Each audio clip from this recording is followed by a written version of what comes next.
Far below the reach of sunlight, there is a world that does not forgive mistakes, a place where pressure can crush steel, where darkness stretches for miles, and where survival depends on staying unseen.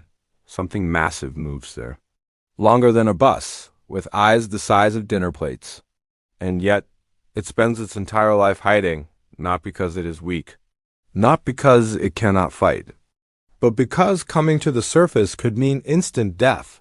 This is the terrifying reason the giant squid refuses to rise. As we descend past the last traces of blue light, the ocean changes personality. Pressure increases relentlessly. Every 10 meters adds another atmosphere of force.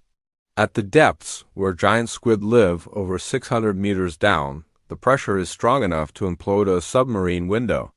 Yet here, life persists. The giant squid drifts silently through this crushing darkness. Its body built not for speed, but for endurance.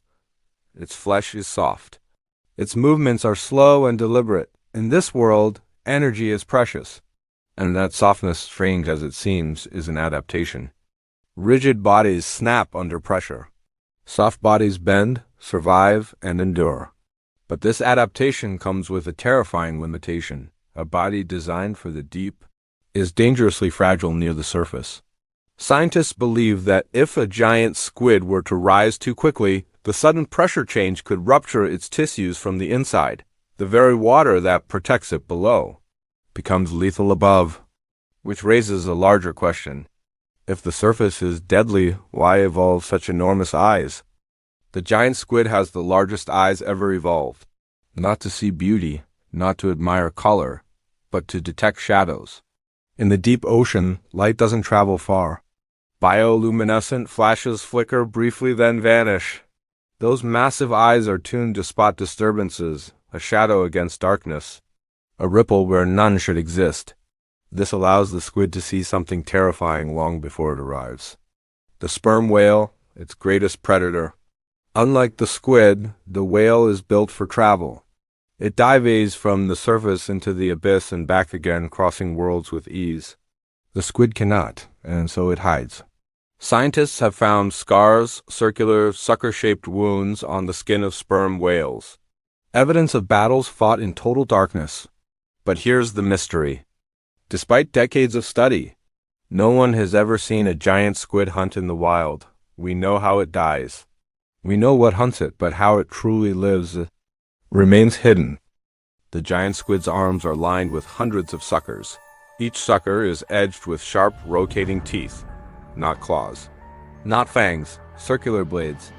When prey touches those arms, escape becomes nearly impossible. Fish, other squid, anything careless enough to drift too close.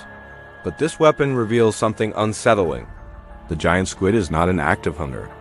It waits. Floating almost motionless, it becomes part of the darkness itself.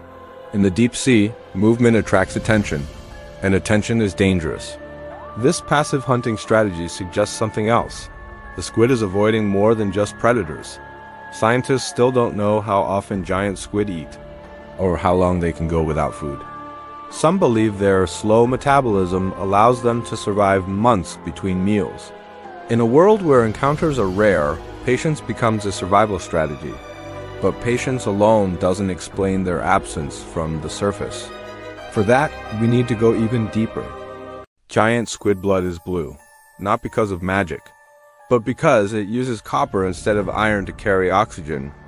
This copper-based blood called hemocyanin works better in cold, low-oxygen environments, perfect for the deep sea, terrible for the surface. Warm water holds less oxygen. Surface temperatures destabilize hemocyanin. In other words, near the surface, the squid's blood becomes inefficient.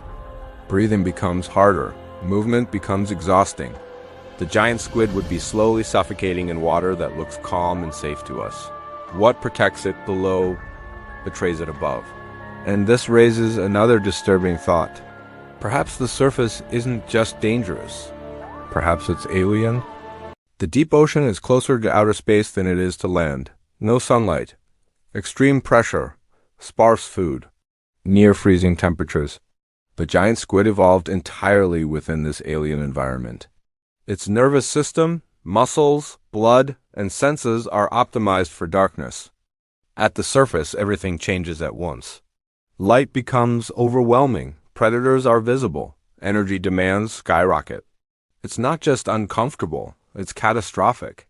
This may explain why nearly all surface encounters with giant squid involve dying or dead animals. They didn't rise to explore.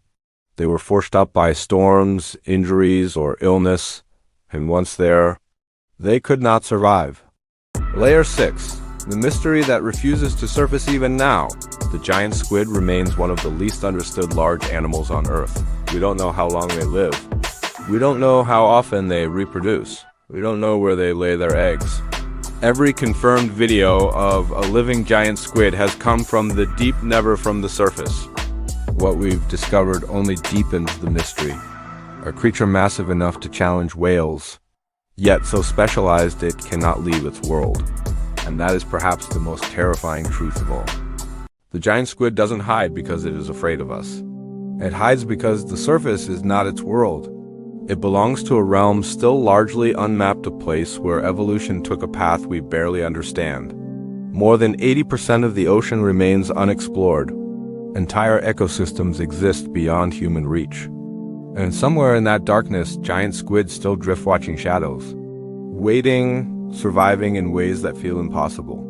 The deeper we look, the more we realize the Earth is not fully known, and some of its greatest creatures were never meant to be seen.